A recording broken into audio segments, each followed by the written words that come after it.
Welcome to KSOK Uncensored. Americans have less confidence in law enforcement than ever before. Many attribute it to the toxic national dialogue that demonizes police officers. All it takes is one 30-second out of context video on the internet to tarnish a law enforcement officer's job, career, family life, etc. Today's guest is retired U.S. Supreme Court Chief of Police with over 43 years experience in law enforcement. Welcome, Ross Swope. I'm excited to have you here today. Well, thank you very much. Hello. I'm excited to be here. Yes, I'm really pumped that Ron put this together. You have so much experience, and especially being married to a law enforcement officer, this subject matter is really close to my heart. And it's really what got me started speaking out 3 years ago in June of 2020. We all know what was happening then. So I want to dive into things with you a bit because you are an expert, in my opinion, and in many people's opinion with your experience. So I want to address pressing issues that are plaguing law enforcement today and much more. So, Ross, it was refreshing to see one that you worked your way up from police officer all the way up to, I'm going to read this because this is a lot of responsibility. So from a police officer to being responsible for the protection and security for the Chief Justice and Associate Justices of the Supreme Court and all dignitaries and guests. That is a huge responsibility. And you didn't just float to the top, you worked your way up. What an incredible career you've had. Well, thank you. It's been very rewarding, and I had a lot of wonderful opportunities and worked with the finest communities and neighborhoods. So, just to give you a little more background, I did Yes. 27 years with the Metropolitan Police Department in Washington, D.C. And I retired there as a deputy chief of police and a district commander with 450 officers under my charge. When I retired, then I went to the Supreme Court and policed there, totaling out at 43 years. So you're right. I Wow. started as a beat officer when I graduated from Maryland in 1973. I was one of 10 police officers in the DC police, which was 5,000 at the time that had a college degree. And I walked a Wow. footbeat by myself, worked my way through sergeant, lieutenant, captain, inspector, and then deputy chief. Then I went to the Supreme Court. So totaling out at 43 years experience. I have a lot of respect for someone who starts at the bottom and works their way to the top. I know I did that in banking, started as a teller, worked my way up to where I'm managing a department. And you always have a better quality leader when they've done every job or almost every job that they are leading people in. So that's amazing. And I have no doubt that you're going to be able to really unpack what we're seeing today in law enforcement. My first question for you, in your opinion, what has led to the dire staffing situation that we are facing today as a nation in law enforcement? Well, my profession is tarnished. That's a fact. And it's tarnished because a few bad actors in the 700,000 police officers, 700,000 police officers in the United States, a few did bad things that they should not have done. And it went viral, and it happened more than once. And that broke down the community relations, the bonds that I worked so hard my whole career, and my folks under my charge worked so hard to build bonds and relationships with the communities that we worked in. Those few officers that did that tarnished everybody across the board. There's a breakdown in the community and the police and the bonds and understandings that we had. I always work with them. They always work with me. It's not that way now, and things need to be changed. We have to ensure that the use of excessive force stops. It Right, has to right. stop, and I know how to stop it. I'm excited to dive into that in a bit. I want to ask you something because I know my viewers are going to want to know your opinion on this. A lot of us don't feel that it was only the bad actors. So we have the bad actors and that's what spurs everything. But then the reaction by the media, the reaction by politicians to where they can't wait. They're salivating, at least this is how it seems, to demonize the law enforcement officers, and then they get defunded, and then it just gets worse from there. So do you truly believe it's just the bad actors, or do you feel that these other areas, including the media, including politicians, are also responsible for what we're seeing? Uh, News is bad news is news. It sells. Politicians, they want to get elected, they make noise, they demonize that too. The story is this. USA Today a few years ago put out an article that there was a great amount of officers under investigation for misdeeds. They did it over a 10-year span. I know statistics. I've got 3 master's degrees. So I know statistics. I broke it down. So using the USA Today data skewed everything. They, to quote a famous author of mine, Samuel Clemens, Mark Twain, lies, damn lies, and statistics.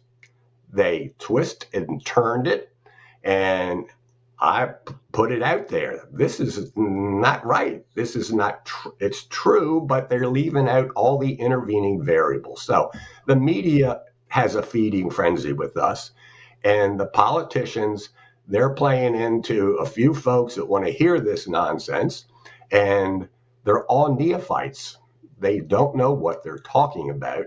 They're selling commercial space on their media, and the politicians are playing to crowds that don't know what they don't know. I Right. know what there is to know. They don't know what they don't know. They just are hearing things from people that want to sell things or want to get elected. Right, right. I appreciate the honesty on that, because there's definitely multiple factors that really played into, especially what we saw in 2020. There had already been issues before that with excessive use being video recorded. And I sounded really old just then saying video recorded, but recorded on the phone and then put out on the internet. So we know that that's been an issue for some time, but it really exploded. And I appreciate you touching on that. I wanted to share a little bit of feedback with you that I received when I polled some local law enforcement officers who are experiencing a deficit in just bodies. They need law enforcement officers here locally in the Pacific Northwest. They were saying what they're seeing is, one, they were defunded, which led to a freeze in the hiring process. People were retiring if they were eligible, even though lots had planned on staying on. But because of the negative atmosphere, they were retiring as soon as they could. They were resigning from the job altogether, or some were moving to a state where they were treated better by their leaders and by local government and by community members. So they really wanted to finish out, these folks that moved to other states, they wanted to finish out their law enforcement career where they were supported. What are your thoughts on this feedback from, this was 15 different officers here locally? It breaks my heart. I mean, the people getting hurt most are those that are in need the most. These are people in low socioeconomic neighborhoods. I worked for decades, and Right, those are the people that need to be protected and served, protected from right, the predators that are out there. And the only people that can do that is the police. Now, defunding the police, cutting back on manpower, it hurts the people in need most, and it breaks my heart. And I understand. I understand, and we have to change that. And these people, whether they're elected or activists, are hurting the people that need the police most. That's the yeah. people that are hurt. I agree with you. In Portland specifically, one of the groups that was cut after being defunded was the gang team, the gang unit. And so they thought that it sounded negative, given the environment in 2020, they didn't want to call gang members. And so they cut it. Well, now they have had to go back and find the money to have this gun violence reduction group. So they've renamed it, but it's back, because what we saw in Portland, Oregon alone, this is just one city, we saw gun violence skyrocket, homicides skyrocket. And in my opinion, it's going to take a decade before we can see it get back to pre-2020 numbers. Thoughts on when they refund after the defund? Well, it's not just Portland. I mean, I looked at the uniform crime reports that the FBI puts out. It, they put them out there, and across the board, nearly in every major city and even smaller cities, crime in just about every category is up significantly. And it's Yeah. up because the police don't have the community support anymore. They don't have the support of the elected officials, and they don't have confidence in some of their leaders. Right, right. Yeah, that's spot on. So, advocates for police reform saw the movement as an opportunity to hire a new generation of officers and reimagine policing. But instead, departments are getting fewer qualified applicants than in the past years. And I used to be on the oral board for Portland Police, and they got rid of us community members that would sit on the oral board. Not quite sure why, but I have a feeling it has to do with the fact that they are now needing just to get applicants. They are now lessening the requirements. So, really, just lowering requirements for applicants to come on as law enforcement officers, which I personally would say is a risky move when you're just hiring to get a body in the job, especially with this type of job. What are the dangers in lowering standards for the hiring process in law enforcement specifically? Well, I can tell you, I've been through that. So I think it was in the early 90s, the DC Metropolitan Police wanted to expand the force. So when I came on, it was 5,000. It went down to 3,500, and they wanted to boost it up again in the 90s.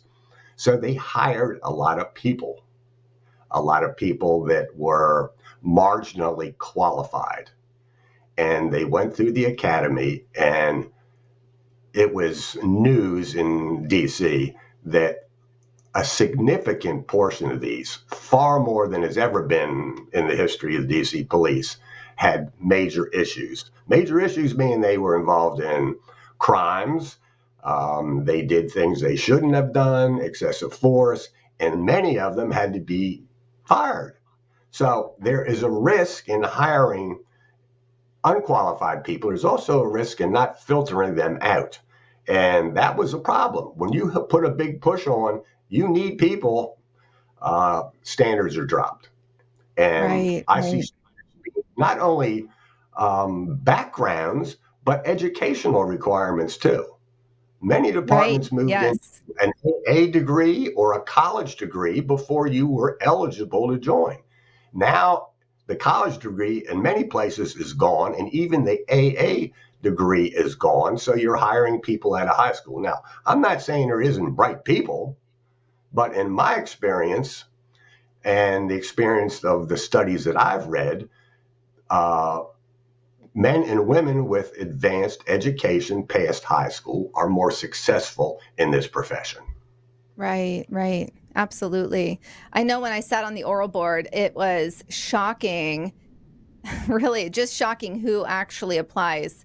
And if they are, I can't even imagine today, because that was 4 or 5 years ago, the last time I did it, the standards, if the standards were higher then, and I was still seeing people that seemed completely unqualified, now Mm-hmm. I don't even know. That's probably why they kicked us out and don't allow the community to be part Yeah. of the oral boards anymore, because I'd be on the floor.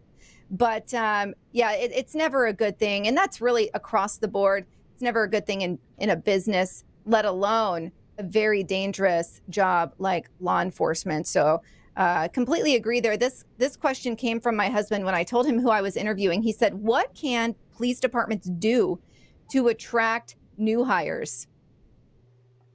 Well, what I did, um, I targeted what I wanted to hire. So I didn't screen out, I recruited in. Mm, So that was the difference. Before I got to the court, I mean, I was virtually the HR person there. They would put out a blanket vacancy announcement and they get 500 applicants. Half of them weren't even qualified, and then it got right. down and got down and got down. I started a recruiting group, and the recruiting group was this. If we needed women or minorities or anybody, we would target colleges. We would go out Mm. there. All my people had college degrees. They would contact their old professors. We'd like to come and talk to the class. And we got top-notch people that we targeted. We courted them. We didn't wait for them to do anything. And we got people from good universities that were solid and dedicated and interested and worked hard. And it was a top-notch unit at the court. It was only 160, but they were the best people we could find. And we were competing against the Secret Service and a lot of other Mhm. agencies. And they came to us. And it's recruiting in, not screening out. Oh, Target the I love that. target the people you want in there and go after them. Send Yes. officers out to talk to them. That's what I did, and it worked well. Yes, I love your approach. That's what I did in banking as a leader. I highly recommend people going out and finding your talent. I would go out and just watch people interact with the public, and then I would Mhm. recruit them because I already had a really good idea of how they are when they don't know that they're being watched, right? They're being recruited. So that's very smart. Go out and get them versus just waiting for them to apply because you will not get the talent you're looking for unless they're a lateral and yada yada. There's other factors in there, but then again, how do you convince a lateral to come to you when they're already somewhere else, right? So it's a very competitive industry right now, and just very difficult to get the attention that they're needing desperately. And so I love what you're saying. I'm all about it, all about it. I want to know from you what, as a nation, and you just laid out your personal plan and how you went and attracted, you went and found them yourself. But as a nation, because that's not always something that people have the time to do or the understanding to do, how do we dig ourselves out of this massive deficit? I mean, when I say massive, I'm talking San Francisco short 600 officers, Phoenix is short 500. We have Tulsa, Oklahoma, very high crime city there, and it's a small city, but they're short 160. What do we do as a nation to dig out of this? We have to bring the status back into police work that it once was. When I joined, it was a status. It was respected. Right. People liked the cops. Most of them did, except the bad actors, but they liked us and we worked with them and we had relationships with the communities we worked in. That is gone in many places. So to me, it would be incumbent upon the people that are already there to start working on building the community bonds that were once there back into strength where they once were. It's not going to happen overnight, but efforts have to be made. So Right. I always sought out building stronger relations in the community. One of the things I did is throughout my career, I'm the only police official in DC that never had a staff job. So that Okay. means I never worked communications, data processing, planning and development. Every assignment I had was on the road, all the way up to deputy chief. So I was out there and I would ride around after I finished my paperwork, even as a captain or a district commander, and I'd ride through the neighborhoods and I'd see somebody sitting on the porch. I'd get out of my car, I'd walk up to them and introduce myself. And at that time, officials wore white shirts. And these folks were flabbergasted. What is a white shirt doing here? I said, Right. I, this is where I work. I'm working for you. I just wanted to stop by and tell you, here I am. Here's my card. You have any problems, you contact me. And they were welcomed me in open arms. So in my sector, I started a pilot project. And it was this: when you're in your tour duty, I want you to stop on your beat, knock on 3 doors, and introduce yourself to those people. Just 3 in 8 hours. And I wasn't in roll call when that was introduced, but I heard there was some kickback. So I go down there and I addressed the roll call and all the officers and all the roll calls. I said, look, These are our constituents. They're our information. We're here to protect and serve them. They're not our enemy. They help us. We help them. We Right. perform better. They're happier. We prevent crimes, social disorder, physical disorder, finding lost kids, directing. We are there for them, and I want them to know that. So Right. when you go home after 8 hours of tour of duty, you weren't just riding around looking. You were riding around protecting and serving somebody that you had an interest in. That's all I tried to do. And it was a big success. It worked. We have to try different projects and do things like that to get the public's confidence back. We are people. Police are people, men and women, just like the communities we serve. You go out there and interact with them, there's going to be bonds and friendships built. I guarantee it because I've done it and I've had people under my charge do it. And they solve crimes. You build a relationship with somebody, and all of a sudden, if there's a homicide that's going unsolved, you don't know who's going to tell you. And I have seen that work Right. dozens of times. Dozens of times, somebody comes forward in the community and they have a personal relationship with an officer. They tell them, something bad happened here, and I think I know who did it. So Oh, wow. That's powerful. serving, it's serving the police and it's serving the community because bad actors are now gone because we're getting information and bonds Right. are Right. built. I can't tell you how powerful that is. And it's essential. It's essential in successful police work. Yes, yes. I really like that approach. And I have to tell you, my husband recently told me, he goes, I was driving through this neighborhood and someone waved at me. Again, this is Portland. And I was waiting for the rest of the story. And he's like, that's it. I felt good. I'm like, wow, that shows you the state of the union when he gets a wave from somebody versus the middle finger. And he remembers it. And it was a highlight enough to come home and tell his wife, and we kind of laughed about it because I was like, yeah, and he was like, that's it. And so we chuckled, but it did mean something to him because he's, we sees 3-year-old kids flipping him off. And it really is the product of a couple things, product of how they're being raised. But also I do think what you're saying is breaking through those barriers and showing them that you are human, and you'll be respected, and you'll bridge this huge gap that we currently have. I really like that approach. Do you think that that is something that's realistic today in these cities where there's so much hate towards law enforcement? Do you see that as something that could really happen?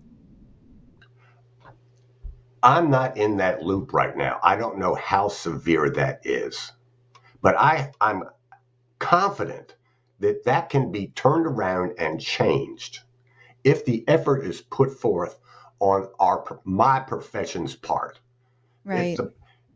it's my responsibility. It's our responsibility to do that reach out, and it Right. takes effort and it takes time, and it's essential. It's worth the effort to get back to where we were, and Yes. it change everything. But it has to be done. You have to put forth effort. You so you're driving down the street, you see people. I waved at them. I always talk to them. There's officers out there that are so gregarious and vivacious. Put them out there and just tell them to ride Right. around and talk to people and say hi. Yeah. You know, Yeah. extroverts and they're friendly and happy. Put them out there. Identify these people. Assign them a whole tour of duty. You go out there and just walk around or ride around and you get out and talk to people and shake their hands and introduce yourself. Things like that. It, I it, like it. it can be done. It I can be believe you. done.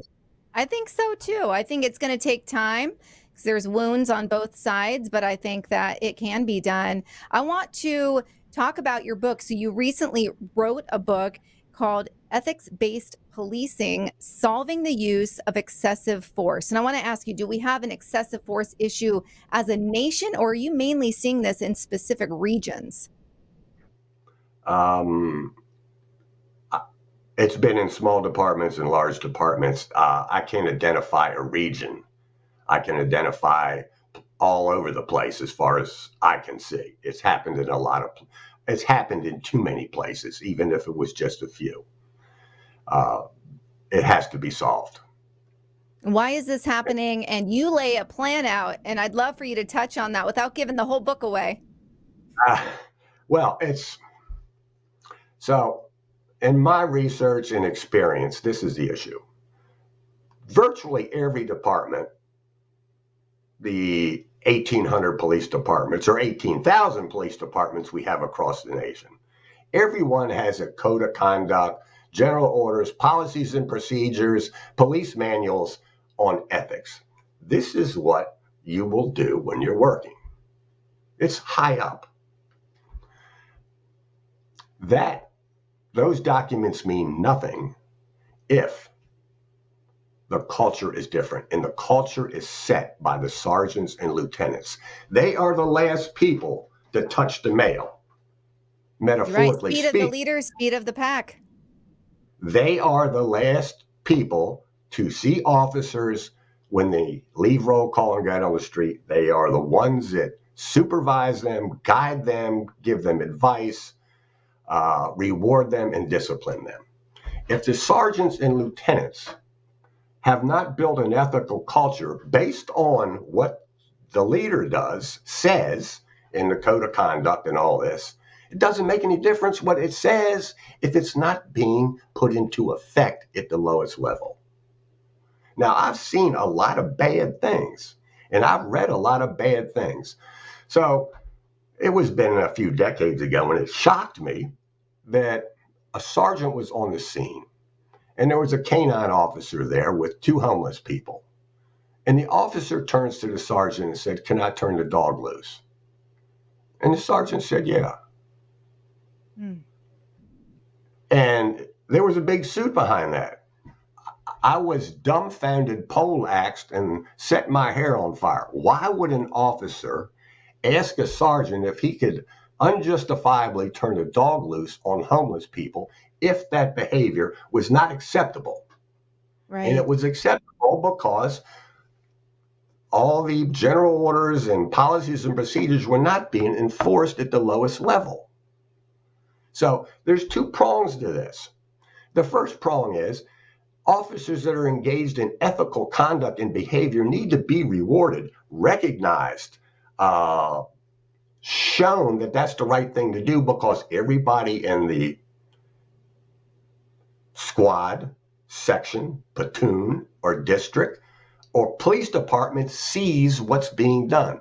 Good people are being rewarded and recognized. Now, the second prong is people that don't follow the ethics policy of that department need to be held accountable. It's the sergeants and lieutenants' responsibility to make sure they're held accountable. So when an officer goes out there and uses excessive force and he's not called or questioned about it, that sends the message to everybody else. Well, that's tolerated. Right. Uh, that's not good. And so that's where the focus needs to be as far as ethical conduct for police officers.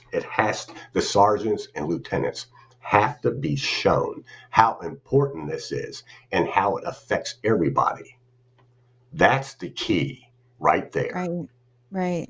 That's powerful. I completely agree. And I didn't mean to interject earlier, but I'm so passionate about the statement, the speed of the leader, the speed of the pack, because it's so true. Not only will you hire those that generally think along the same lines as you do, and if that's a negative, if you're a negative person and you're salty and you really don't care about your job, generally you're going to have really low standards and you're just going to bring on people that are like you. So it does start with leadership. Once they're hired and they're under you, you have to understand what you're really responsible for. And I completely agree that there has been low standards there, and it's gone unnoticed. There's so many factors that have led to this. I know we're up at time, Ross, but I want to see if you could leave people, law enforcement specifically, but just people in general here in the United States, if you could leave people with one message on how we bridge this gap and how we ensure that law enforcement is not only, again, looked at with respect, but also know that they have parameters in place to successfully carry out their jobs. What are a few sentences that you would give people as far as hope is concerned? Well, hope is with the officers. I facilitated a discussion with top notch police officers years ago.